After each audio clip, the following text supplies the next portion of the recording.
কেমন আছো তোমরা সবাই? তো hello everyone, welcome back to my channel and welcome back to a new blog. Welcome back to Puri part 2। তোমরা সবাই জানো পুরীতে সাইট সিন দেখার জন্য অনেক জায়গাই আছে, যেমন সূর্য মন্দির, চিড়িয়াখানা। পুরীর চিড়িয়াখানা তো খুবই সুন্দর।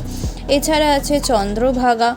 এরকম অনেকই ছোট ছোট জায়গা আছে যেগুলো একটা বাসে করে বা গাড়ি বুক করে তোমরা সাইট সিইং করতে পারো। কিন্তু এছাড়াও গুপ্ত বৃন্দাবনও আছে।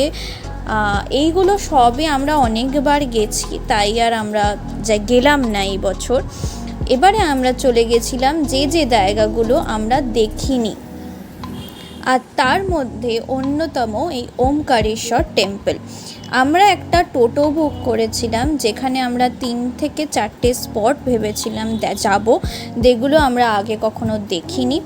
তার মধ্যে ছিল ওমকারেশ্বর টেম্পল, আর ছিল বিপত্তারিণীর মন্দির, আরও কয়েকটা ছোট ছোট স্পট।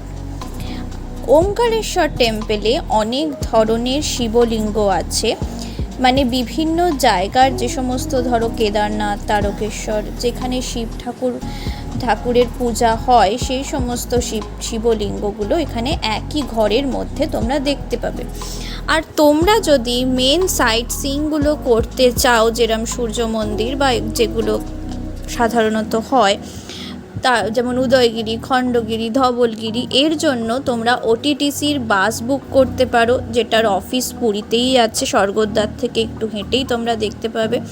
এছাড়াও প্রাইভেট অনেক বাস এবং গাড়ি ওখানে যায়। তোমরা যেই হোটেলেই ওঠো না কেন, সেখান থেকে তোমার প্রাইভেট গাড়ি হলে ওখান থেকে তোমাকে পিক আপ করবে এবং সমস্ত জিনিস তোমাদের দেখিয়ে দেবে। আমরা যেহেতু ওই জিনিসগুলো অনেকবার দেখেছি, তাই এবছর আর গেলাম না। এই ওমকারেশ্বর টেম্পলে ঢুকলেই তোমরা লক্ষ্মীনারায়ণের এরকম মূর্তি দেখতে পাবে। তারপর তোমরা দেখতে পাবে দোলনায় রাধাকৃষ্ণ দুলছে। খুবই সুন্দর টেম্পলটা, পুরোটা অনেকটা বড় জায়গা জুড়ে। এখানে তোমাদের এরম চাকা আছে একটা, যেখানে সামনে তোমরা ছবি তুলতে পারবে। এই যে একটা দেখছো রাক্ষসের মুখ দিয়ে তোমরা ঢুকবে, আর এখানেই আছে সেই অনেকগুলো শিবলিঙ্গ পরপর। সব জায়গার শিবলিঙ্গ তোমরা এখানে দেখতে পাবে, আর দেখে তোমাদের মন একদম ভরে যাবে। এছাড়া আছে নন্দী মহারাজকে তোমরা দেখতে পাবে। ঢোকার সময় নন্দীদেবের একটা মূর্তি ওখানে রাখা ছিল। দেখো কি সুন্দর জায়গাটা। আর এখানে তোমরা ফটো ভিডিও করতেও পারো, কারণ এখানে কোনো এরকম রুলস অ্যান্ড রেগুলেশনস নেই। এই জায়গাটা আমাদের দেখা হয়ে যাওয়ার পর আমরা গেছিলাম ওখানে একটা জায়গায়, তোমার এরকম ফোন ঘুরে একটা রিলস বানানো যায় না, ওখানে অনেকগুলো প্রপসও ছিল, আর অনেকবার ঘুরিয়েছে ভিডিওটা করার জন্য। খুব মজা হয়েছে। টুপি, মালা, অনেক রকমের প্রপস ছিল, যেগুলো তোমরা ইউজ করে এরম সুইট ফ্যামিলি একটা ভিডিও তুলতে পারো। তারপর আমরা ওখান থেকে বেরিয়ে চলে গেলাম বিপত্তারিণী মন্দিরের পথে। এই বিপত্তারিণী মন্দিরটা খুবই সুন্দর।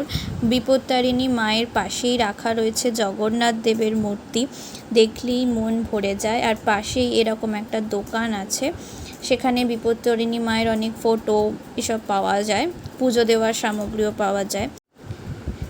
তারপর পাশে সুবিশাল সমুদ্রর মনোরম দৃশ্য দেখতে দেখতে আমরা এগিয়ে চললাম, এবং আমরা তারপরে গেছিলাম গোল্ডেন বিচে। গোল্ডেন বিচ জায়গাটা খুবই সুন্দর। এটি একটি ব্লু ফ্ল্যাগ বিচ, খুব পরিষ্কার, নিট অ্যান্ড ক্লিন। অনেক gym, children's park, walking area সবই রয়েছে। এখানে তোমার এন্ট্রি ফি রয়েছে। এন্ট্রি ফি হচ্ছে 20 টাকা, যেটা তোমরা শুধুমাত্র বসার জন্য তোমার এই চার্জটা। এছাড়া তোমরা যদি ওখানে স্নান করতে চাও, স্নান করার জন্য ওখানে তোমার চার্জ হচ্ছে 50 রুপিস। জল খুবই পরিষ্কার, তোমরা চান করতেই পারো। ওখানে চেঞ্জিং রুমও রয়েছে।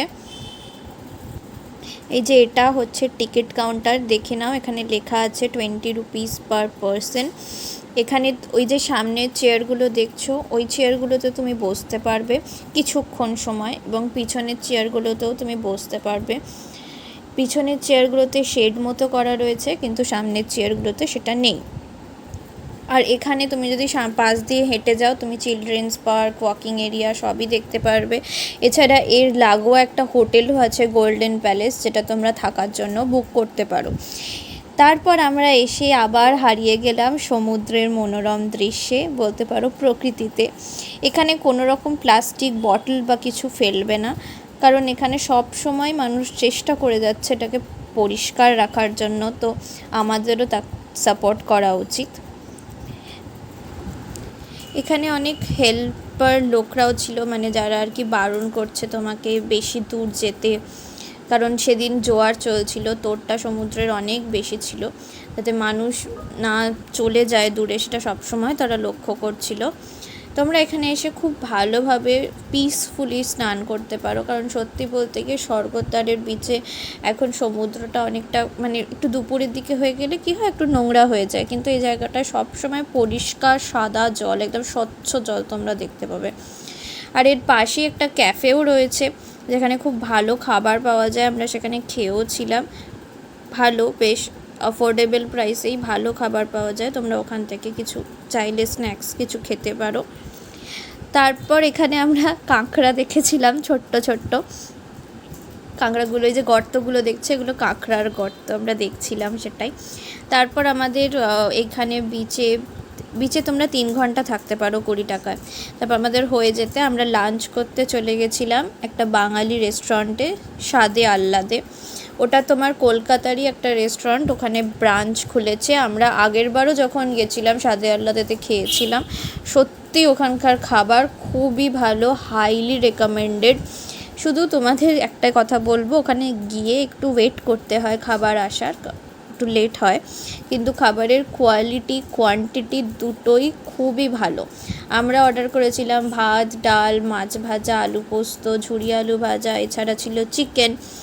আমরা খাওয়া দাওয়া করার পর রেস্ট নিয়ে বিকালে একটু গেছিলাম মন্দিরে, আর সৌভাগ্যবশত আমরা রথও দেখতে পেয়েছি। ব্যাস আজকে এইটুকুই। যদি তোমাদের আমার ব্লগটার কিছু ভালো লেগে থাকে, প্লিজ সাবস্ক্রাইব করো আর লাইক করো, শেয়ার করো। Bye bye.